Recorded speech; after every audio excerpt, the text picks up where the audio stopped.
aici trebuie să ai prioritate. Nu așa. Pericol.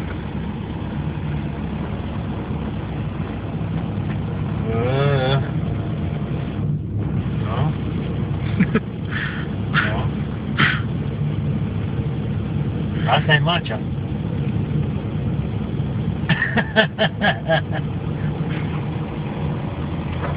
Asta e macea. Da. Ați vizionat sensul giratoriu Macea.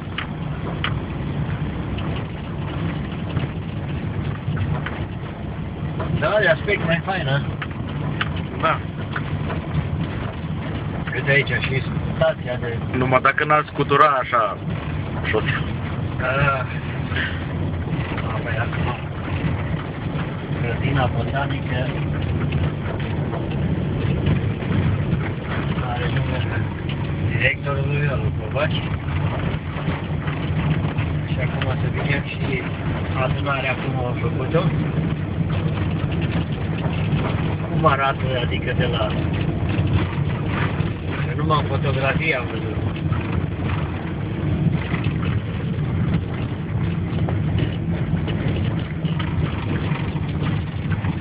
Suntem buni, venim numai să lucrăm ca roboți. Numai la lucru, la lucru. Uite aici ce frumos. Aha, foarte fain. Fain. Super. Chiar că arată bine.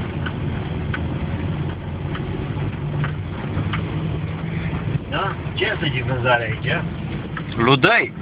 Ludăi, de la masă.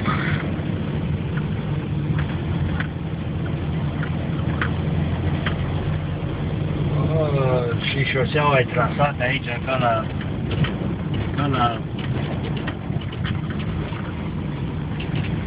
peștera aici.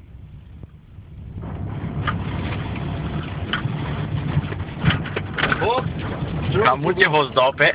drum cu gropi.